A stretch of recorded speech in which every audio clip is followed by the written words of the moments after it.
It's okay. In a nearly industry-wide effort to broaden the appeal of the ever-so-neglected stealth genre, most games in the last decade and a half or so claiming to feature it put an emphasis on player choice. Go loud, go quiet, use disguises, distractions, and ultimately play your way. There's merit to this design approach, with games like Hitman, Assassin's Creed, and Metal Gear Solid 5 offering massive stealth sandboxes with a level of improvisational freedom that few experiences can match. The problem with this being the new status quo, however, is that trying to cater to everyone leaves this sort of challenge craved by stealth purists in the dust. After all, if the only consequence of getting caught is having to play the game in a way that's not stealthy, where's the motivation to self-impose the sort of patient sneaking that classic stealth titles built their legacy upon? Truthfully, even as what I'd consider a stealth purist myself, it's easy to understand that old school experiences like the original Splinter Cell required a sometimes infuriating amount of patience to track guard patterns, tiptoe carefully around broken glass, and use every single piece of a relatively limited arsenal to succeed. Stealth in a game like that isn't optional. You go quiet or you die, respawning at the last checkpoint with nothing to show for it but a ding on your pride. But on a flip side, there's no feeling of accomplishment quite like taking out an army's worth of guards from the shadows without anyone becoming the wiser. And while I can't blame anybody for not having their acorns tickled at the prospect of slowly dragging a body into a dark spot you created by shattering a light bulb, the fact that the number of games featuring this anymore is basically zero seems to me like a minor gaming tragedy. There's a time and a place for play how I want design philosophy, and sometimes I just don't want it. Sometimes I want the sort of design that forces me into a difficult situation and demands that I figure out how not to get caught. Learn to hide and adapt knowing that my options are limited and there will be no action heroing my way out if I screw it all up. So now,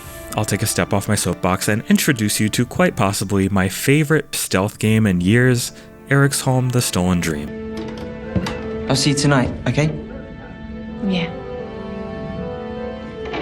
Don't sneak away yet though. If you like what we do and want to support us, don't forget to like this video, subscribe to the channel, and give our Patreon a look, where membership can get you awesome perks like an invite to our Discord community, early and ad-free access to upcoming shows, and a shout out at the end of each video. Eriksholm's namesake is the fictional city it takes place in, a gorgeous slice of 1900s Scandinavia bustling with life and yet teeming with the tension wrought by not only the rise of industrialization and the class divides it's created, but also a sudden deadly plague referred to as heartpox. Our main protagonist, Hanna, living in Eriksholm with her brother Herman after the passing of their mother, was lucky enough to recover from heartpox with Herman by her side. But one day when Herman doesn't return from work, Hanna's life is thrust into chaos as police suspiciously demand she come with them for questioning in relation to his whereabouts. With her distrust for authority on full display, Hanna makes a daring escape and embarks on a journey to find Herman and figure out what it is that he's done to command a city-wide manhunt. It's not unusual for me to come into a narrative-focused indie game like this with relatively low expectations, understanding that limits around budget can compromise an experience's cinematic intentions, yet with Eriksholm, virtually every aspect of its story and presentation knocks it out of the park. The script feels nuanced and well written, carefully conveying its themes through snappy, superbly voiced dialogue, readable notes found throughout the environment, and the level of restraint to know when to show rather than tell. It helps too that its pre-rendered cutscenes feature fantastically expressive character detail to a degree indistinguishable from a AAA production. And while I wish that each character's backstory was a little more fleshed out, the overall plot is well-paced, high quality, and consistently compelling from start to finish. While the narrative is bound to draw you in as is, Eriksholm's commitment to an uncompromisingly challenging, pure stealth experience is what kept me glued to the screen. The game presents in an isometric perspective similar to other recent stealth titles like Desperados 3 or Shadow Gambit, but married with the cinematic focus of a Plague Tale. You'll play only as Hanna for the first few chapters, but eventually evolve to controlling 2 to 3 characters at once, each with their own special stealth abilities like climbing pipes or breaking lights to create the cover of darkness. Successfully making it through a level will require you to use everybody's abilities together in ways that are sometimes tricky to figure out, creating an experience that feels like an elaborate tactical puzzle in the way that the best stealth games often do. I was not being facetious in my use of the word uncompromising though, because the rigidity in Eriksholm's stealth systems is bound to turn more than a few people off. I remember back in Splinter Cell's prime crime that fans and reviewers loudly voice distaste for its occasional instant fail stealth scenarios where getting caught would mean sending you back to the last checkpoint. For these folks, playing an entire game with this limitation might sound about as fun as back-to-back colonoscopies. And indeed, Eriksholm demands that you stay hidden and operate from the shadows or behind cover because getting spotted or having a body be discovered will mean sending you back to the last checkpoint. On one hand, this forces a slow and deliberate pace that not everybody has the patience for and can be frustrating if you get spotted by a guard who you didn't know was there. On the other hand, checkpoints only take you back a matter of seconds and consistently ensure you're never losing any material progress. I personally think this just about negates the frustration that can be caused by these instant fail scenarios, and it also maintains some immersion since the story beats effectively demand that no guards ever see you. It's also worth pointing out that part of why Eriksholm's stealth will feel so unforgiving to some is that it's a very strictly linear game that requires you to puzzle your way through the scenarios it funnels you into rather than try to find alternative approaches. I'm not trying to frame this as a downside because I find it very satisfying to figure out that the only way through a certain scenario is to throw a rock to distract a guard, have another character use her blowpipe to knock him out, and use a third character to drag his body into the darkness before another guard comes patrolling. The lack of variability in these scenarios also allows the game's cinematic DNA to shine through, as much of the experience feels tightly scripted to make the gameplay and narrative feel intertwined. Guards will comment on the lights you destroy, they'll call out to their missing comrades by name and go searching for them if they don't respond, and behave in other immersive, sometimes unpredictable ways, not because the AI is so fantastic as to let these scenarios happen naturally, but because the game is so tightly constructed that its clearly scripted sequences feel like a natural part of the gameplay. While that won't be to everyone's liking, especially those more enamored with the open world stealth sandboxes I mentioned before, I appreciate it as a less is more philosophy. The fewer options you have, the more strategic you have to be about the ones you do. I already mentioned that Eriksholm's pre-rendered cutscenes succeed in being a gorgeous and immersive way to convey its plot, but the in-game visuals are no slouch either. Not only does the city of Eriksholm look impressively detailed and smooth, offering up easily understood environmental cues without cluttering the screen with much of a user interface,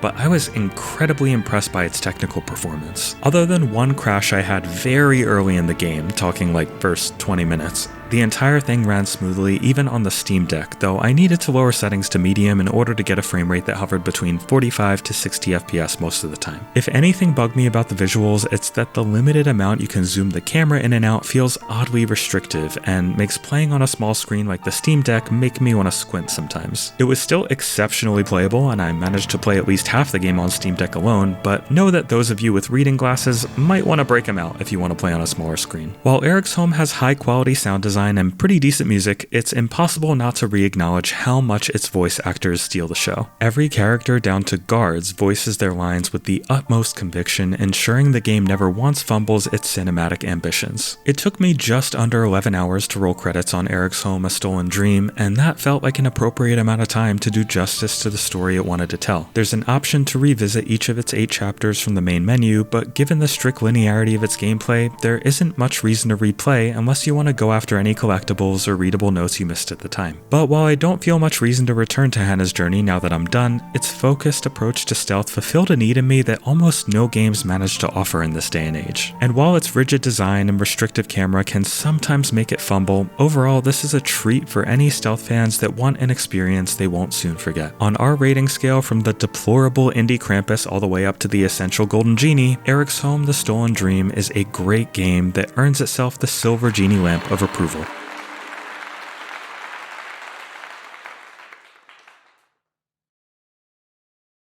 Oh, come on, look. You told me you wanted out. You and your brother. You said you're done with this, it's too dangerous, not what you wanted. That's what you said. It's not for me. I have to look after Herman now. You know this.